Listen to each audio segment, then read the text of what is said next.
जब मेरे ज्येष्ठ कर्ण ने मरते समय अपना धर्म नहीं छोड़ा तो उनका यह अनुज कैसे छोड़ सकता है। अब यह युद्ध हम में से किसी एक के मृत्यु के पश्चात ही समाप्त होगा। नहीं, वो तेरा ज्येष्ठ नहीं था, कोई संबंध नहीं था तुम्हारे साथ में उसका, क्योंकि कोई अनुज अपने ज्येष्ठ की इस तरह मृत्यु नहीं करता, वो भी छल से। वो केवल मेरा था, मेरा मित्र था वो। तुम्हारा उसके साथ में कोई संबंध नहीं था कोई संबंध।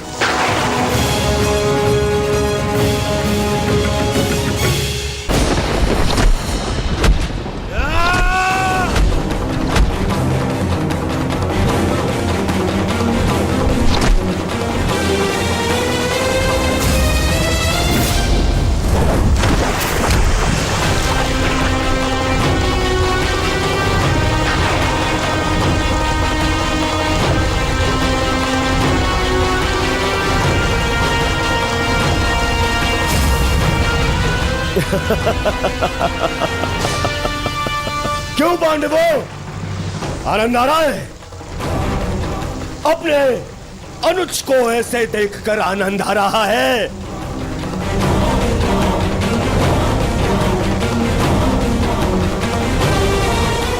इसी के सहारे इस युद्ध में विजय प्राप्त करने का स्वप्न देखा था ना तुम लोगों ने?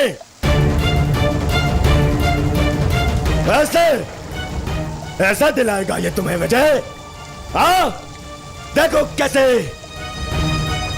कैसे निरी लाचार धरती की गोद में धंसा हुआ है ये।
भीम उठिए।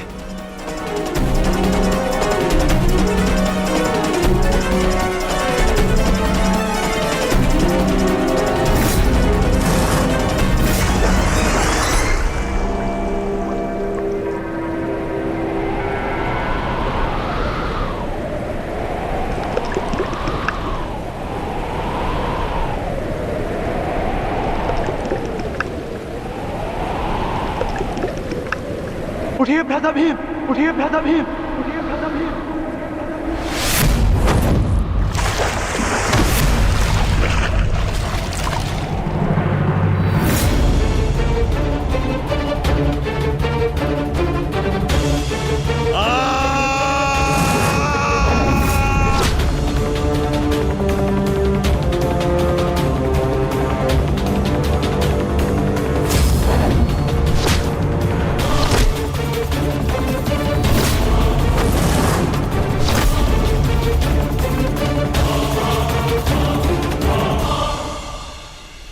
प्रतिज्ञा ली थी ना तुमने कि तुम मेरी जंगा तोड़ेगा।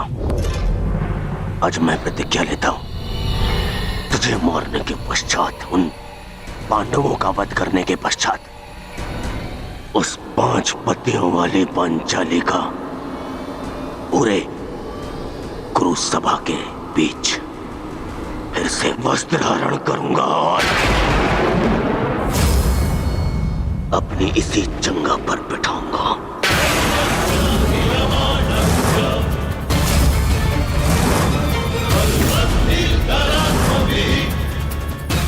ये श्रद्धांजलि है मेरे 99 भाइयों के लिए।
ये हो क्या रहा है? स्वयं स्वयं महाबली बलराम के होते हुए इस प्रकार नियम का उल्लंघन कैसे हो सकता है? बलराम को कुछ करना होगा। ये छल है बॉस।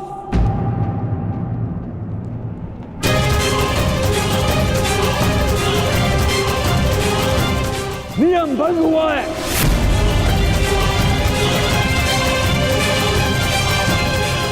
रुक जाइए दाऊ।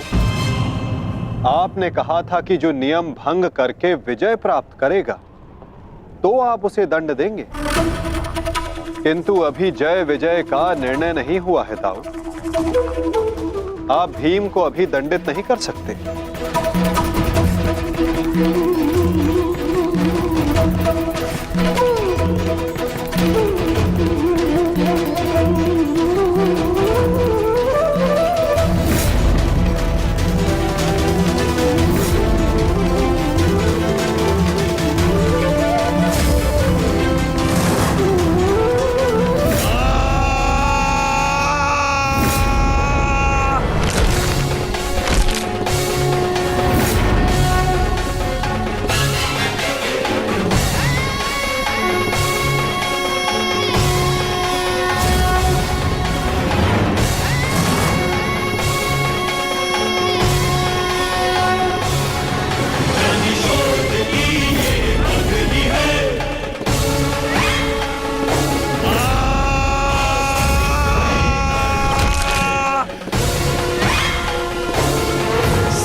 मित्र,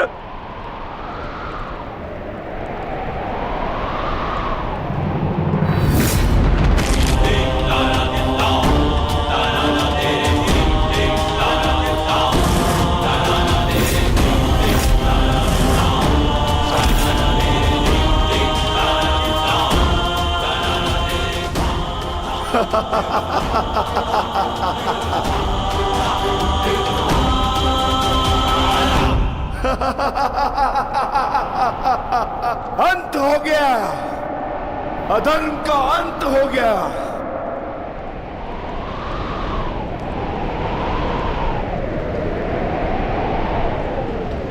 ज्येष्ठ, पांचाली से कहना मैंने अपनी प्रतिज्ञा पूर्ण कर ली।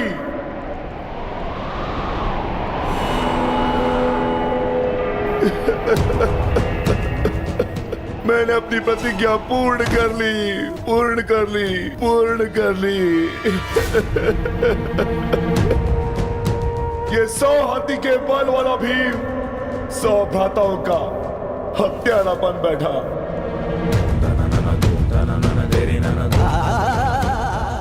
आज ये देवपुत्र अपने भ्राताओं का रक्त पीने वाला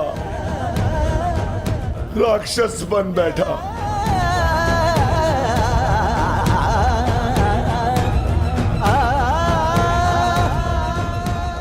मैंने अपनी प्रतिज्ञा पूर्ण कर ली पांचाली।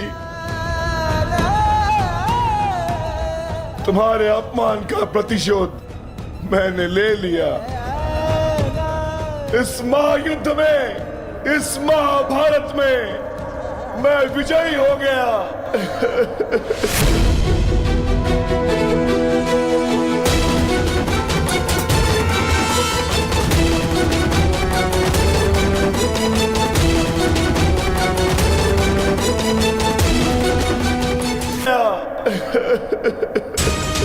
परंतु आज स्वयं को हार गया ये वृकोदर भीम। हार गया ये वृकोदर भीम।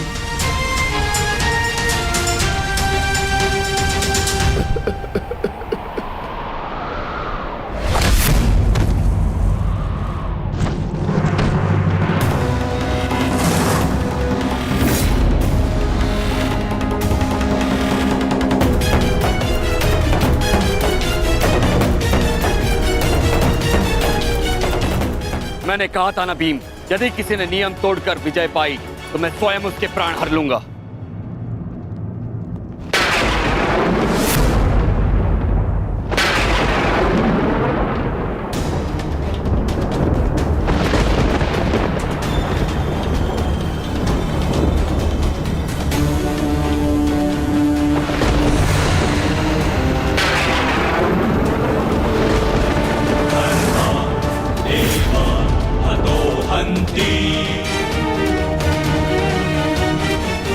तुमने दुर्योधन की जंगा पर प्रहार करके द्वंद का नियम तोड़ा है भीम। अब मैं तुम्हें जीवित नहीं छोड़ूंगा। धर्म स्थापना के लिए यह आवश्यक था और मेरी प्रतिज्ञा पूर्ण होने के लिए भी। माधव ने मुझे मार्ग दिखाया, परंतु यदि माधव के ज्येष्ठ मुझे यम के मार्ग पर भेजना चाहते हैं तो मैं उसके लिए भी सच्चा हूं। श्री बलराम।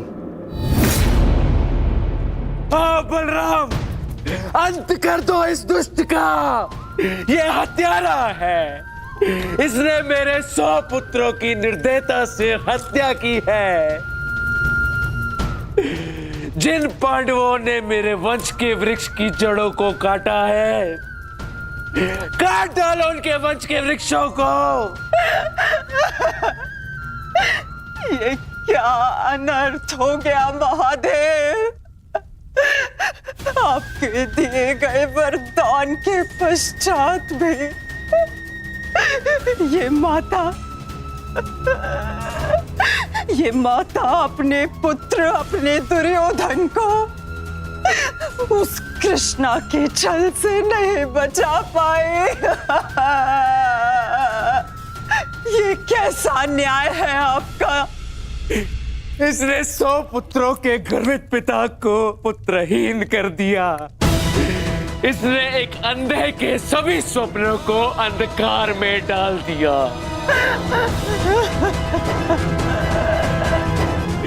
अंत कर दो इसका, मार डालो इसको अंदर। यदि मुझे कोई तर्पण करने वाला जीवित नहीं तो इनका तर्पण करने वाला भी शेष नहीं होना चाहिए।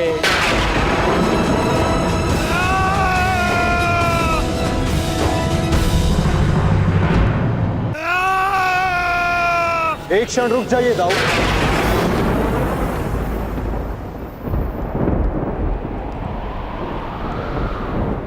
नहीं कहना, अब मत रोकना मुझे। अब मैं बंदित नहीं हूं। मैं अधर्म को तो नहीं रोक पाया, परंतु अधर्मी का नाश अवश्य करूंगा।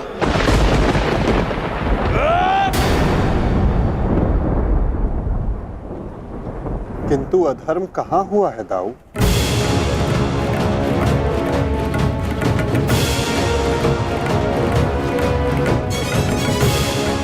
भीम ने नियम भंग करते हुए दुर्योधन की जंघा पर प्रहार किया, क्या यह अधर्म नहीं? तुमने स्वयं अपनी आंखों से देखा है कान्हा, फिर भी तुम मुझसे प्रश्न कर रहे हो? हाँ दाऊ, क्योंकि ये प्रश्न उचित है।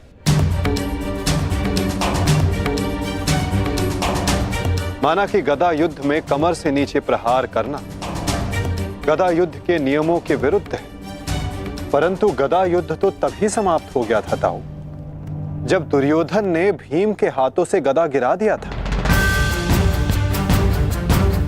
किंतु उसके पश्चात क्रोध के कारण दुर्योधन निहत्थे भीम पर निरंतर गदा से प्रहार करते रहे। क्या यह उचित था दाऊ?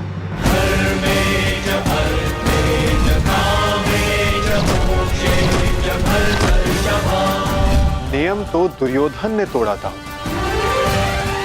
विकोदर भीम ने तो केवल आत्मरक्षा का प्रयास किया था, जिसके कारण विकोदर को विवश होकर दुर्योधन की जंघा पर प्रहार करना पड़ा।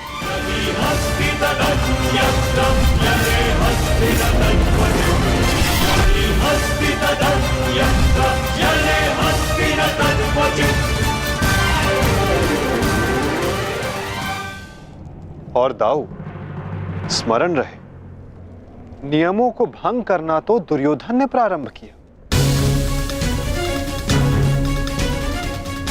दाऊ, जब दो योद्धा आपस में युद्ध करते हैं तो वो एक दूसरे को उकसाते हैं, किंतु किसी की कुल वधू का मान मध्य में लाना और उसका अपमान करना क्षमा योग्य नहीं होता है दाऊ। आप क्या चाहते थे दाऊ? कि दुर्योधन इस युद्ध में विजयी हो जाए और पांचाली को अपनी जंघा पर बैठा।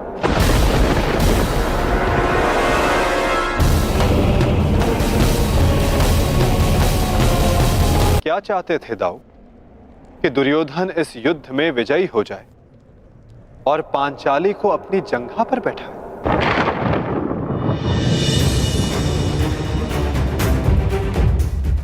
क्या ये नियम होता? क्या ये धर्म होता दाऊ?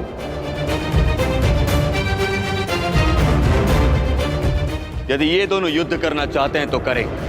इस युद्ध का निर्णायक मैं बनूंगा। और स्मरण रहे, जिसने भी इस युद्ध में नियमों का उल्लंघन करके विजय पाई, उसे मैं स्वयं अपने हल से समाप्त कर दूंगा।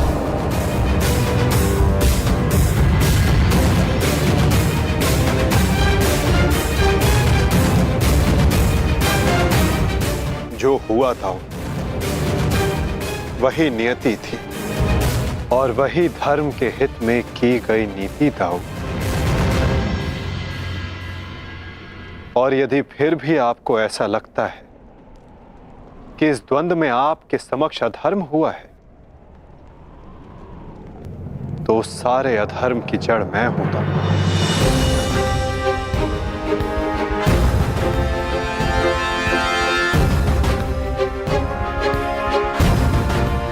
तो पहले मेरा संहार कीजिए दाऊ। मैं इस दंड के लिए प्रस्तुत हूं।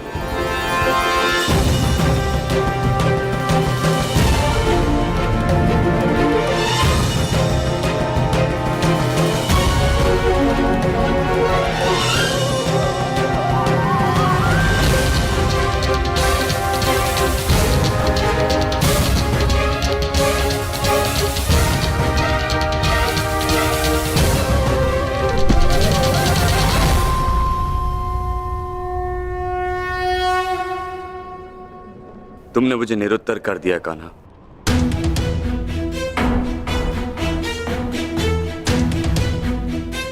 परंतु निराश मैं अभी भी हूं।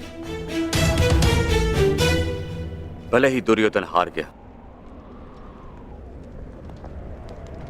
परंतु मेरी दृष्टि में आज भी वो मेरे पश्चात संसार का सर्वश्रेष्ठ गदाधारी रहेगा।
दुर्योधन के अंत के साथ साथ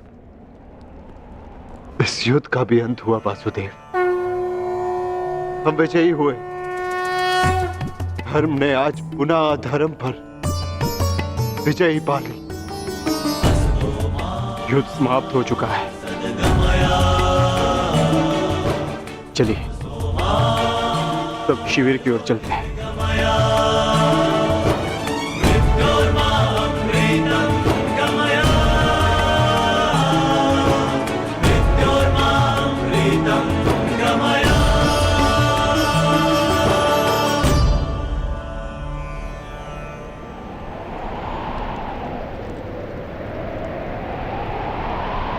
युद्ध अभी शेष है धर्मराज।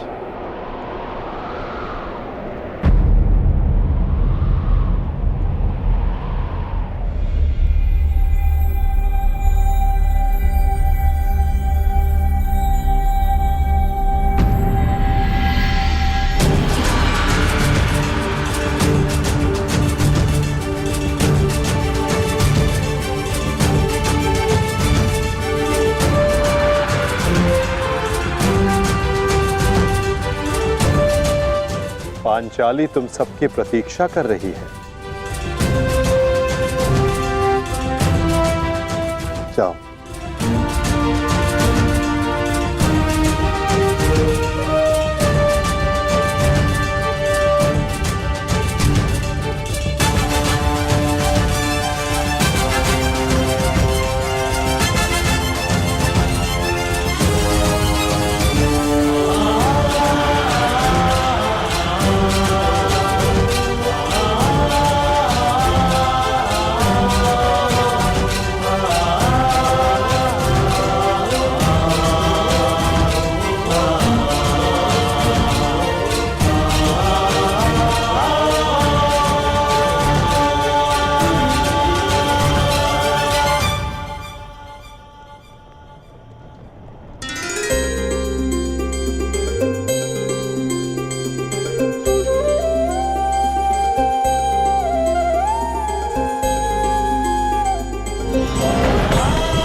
मैंने अपनी प्रतिज्ञा पूर्ण की पांचाली।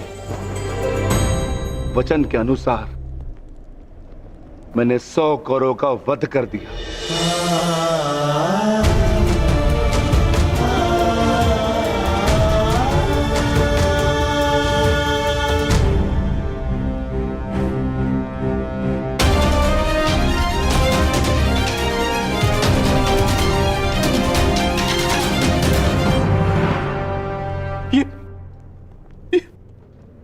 ये क्या हो गया मित्र?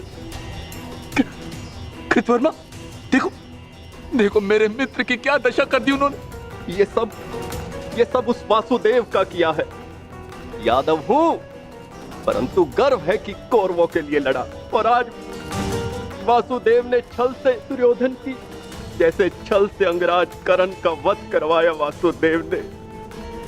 और आज मित्र उठो मित्र, हमें युद्ध जीतना है मित्र, हमें युद्ध जीतना।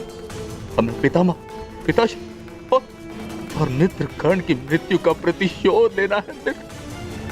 उठ जाओ मित्र, उठ जाओ मित्र, तुम मुझे छोड़ के नहीं जा सकते मित्र। उठो मित्र, मित्र उठो, उठो।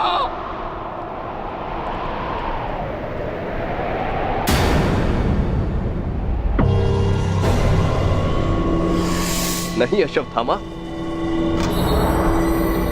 हम ये युद्ध हारे नहीं हैं अभी।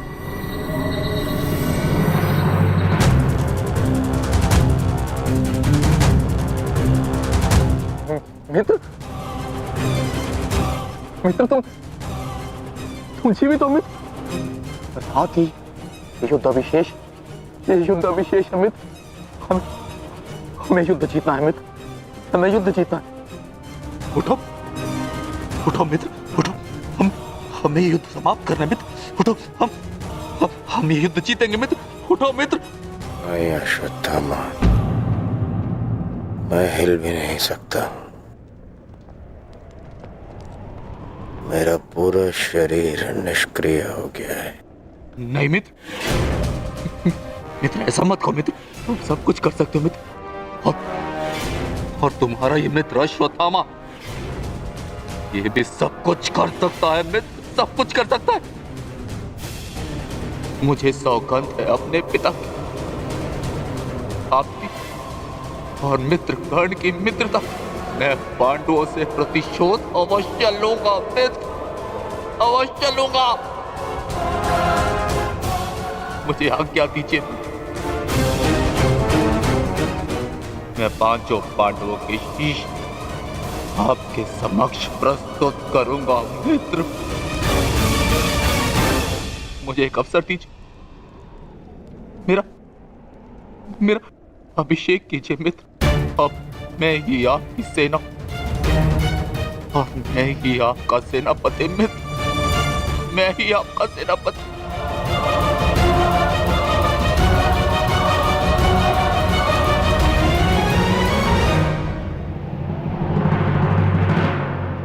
जाओ अश्वत्थामा, जाओ और मेरा प्रतिशोध लेकर आओ।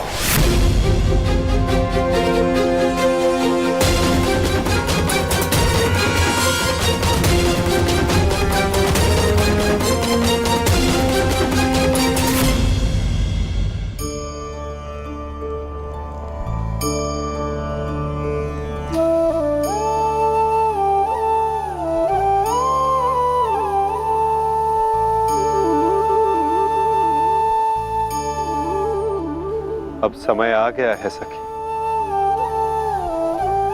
तुम्हारे पतियों ने अपनी प्रतिज्ञाएं पूर्ण की।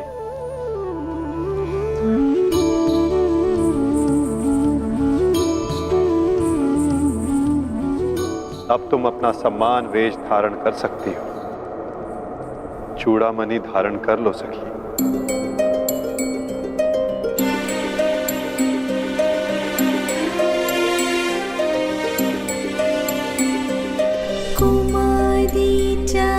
पांचाली वेदी मध्यात् समुत्थिता सुभागा दर्शनीयाङ्गी स्वासिताय तलोचना।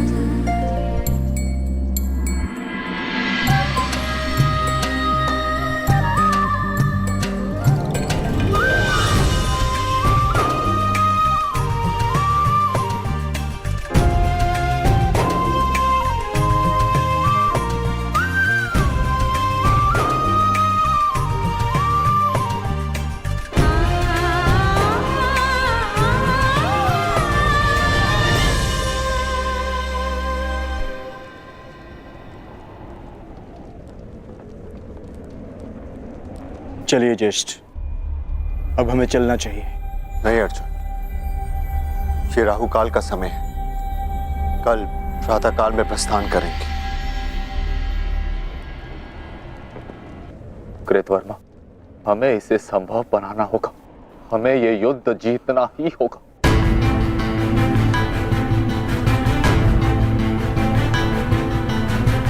मैंने मित्र दुर्योधन को वचन दिया और मैं इसे पूर्ण करके रहूंगा। किंतु योजना क्या है? योजना है मेरे पास।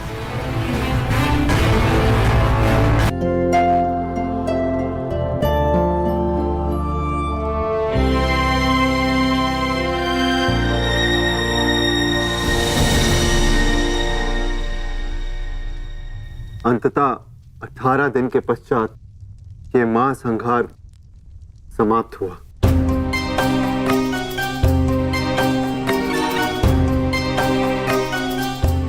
युद्ध भूमि को त्यागने से पूर्व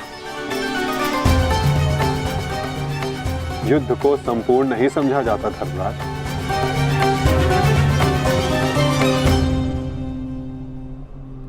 कल प्रातः काल तक प्रतीक्षा कर, क्या पता कि कोई और चुनौती हमारी प्रतीक्षा कर रही हो। आज रात्रि जब वो विश्राम करेंगे तो हम उनका संहार करेंगे। जिस प्रकार उल्लू रात्रि में अपने शत्रु का अंत करता है, उसी प्रकार हम भी पांडवों का शिकार करेंगे। पांडवों का स्वागत हस्तिनापुर में नहीं, यमलोक में होगा। यमलोक में। यदि कल प्रातः काल तक कोई चुनौती नहीं आती तो ही इस युद्ध को समाप्त समझना धर्मराज। किंतु माधव, अब हमें चुनौती देने के लिए शेष बचा ही कौन है? अश्वत्थामा। क्या हम अनीति पूर्वक पांडवों का वध करेंगे? इस महाभारत में नीति अब शेष ही कहां है? क्या मेरे पिता का वध नीति से हुआ? क्या महामहिम भीष्म का संहार नीति पूर्वक था? क्या कर्ण का वध नीति का था? यहाँ तक कि मित्र दुर्योधन को भी नीति से परास्त किया गया। तो तुम किस नीति की आशा लगाए बैठे हो कृतवर्मा? इस युद्ध में नीति और अनीति का कोई महत्व नहीं।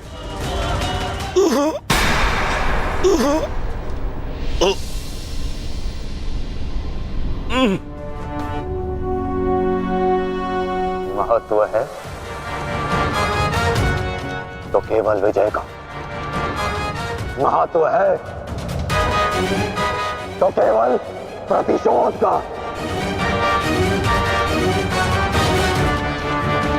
विजय पाने का केवल एक ही मार्ग है, आक्रमण। और वो भी तब जब शत्रु निद्रा में लीन हो। अपने शस्त्र के साथ सज्ज रहो कृतवर्मा, और रात्रि की प्रतीक्षा करो।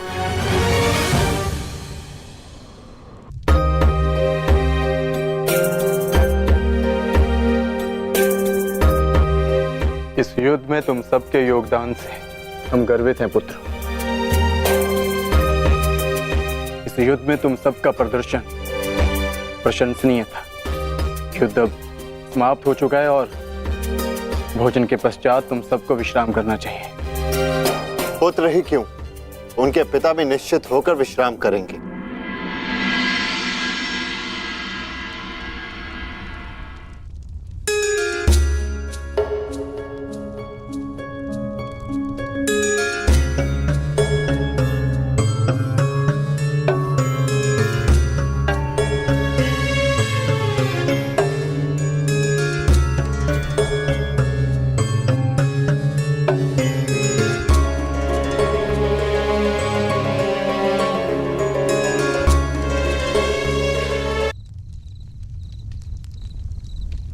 क्या हुआ माधव?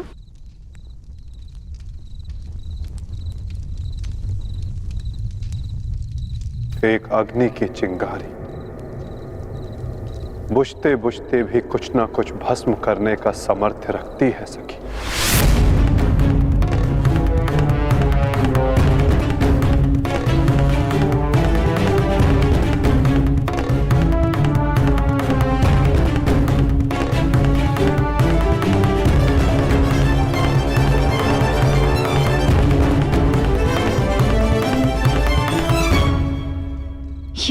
क्या कह रहे थे? क्या कोई अनहोनी घटित होने वाली है?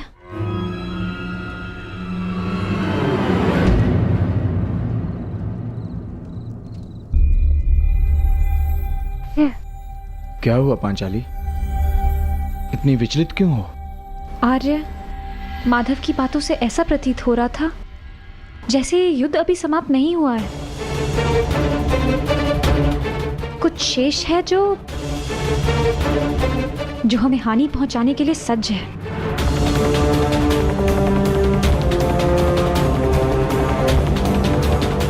माधव की कोई भी बात कभी भी निरर्थक नहीं होती। हमें उनकी बात के पीछे अर्थ को समझना होगा।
अश्वत्थामा, ये क्या कर दिया तुमने?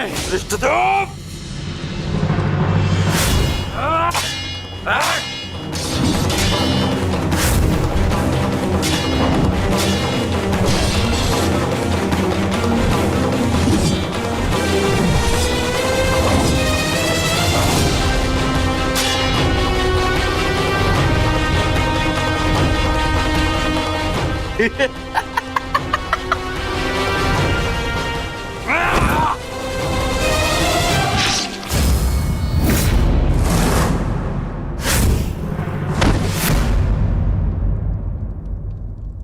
ये छटपटाहट जो आज तुम अनुभव कर रहे हो धृष्टद्युम्न, मैंने भी ये छटपटाहट अनुभव की थी। अब तुमने मेरे पिताश्री का शीश उनके धड़ से भिन्न कर दिया था। यही छटपटाहट धृष्टद्युम्न, यही छटपटाहट।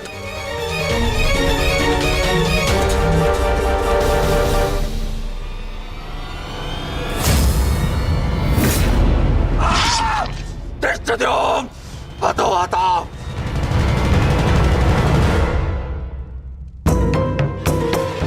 एक अग्नि की चिंगारी बुझते बुझते भी कुछ ना कुछ भस्म करने का सामर्थ्य रखती है सखी। माधव की कोई भी बात कभी भी निरर्थक नहीं होती।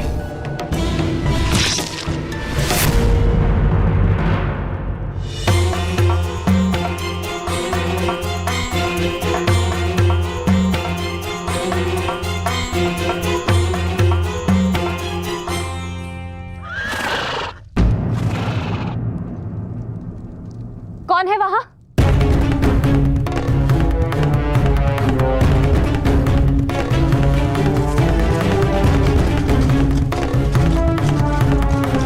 कौन है?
पांचाली का स्वर है।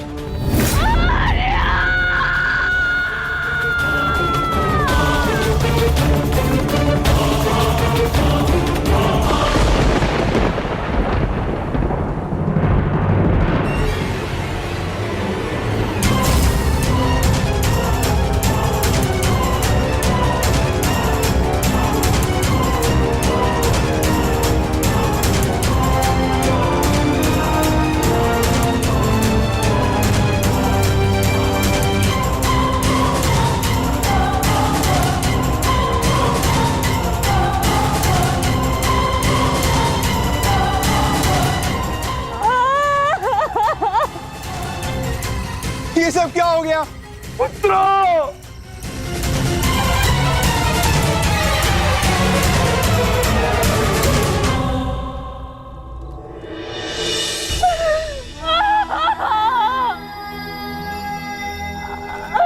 आपने कहा था कि हमारी कोई मृत्यु नहीं होगी, तो क्या है ये सब?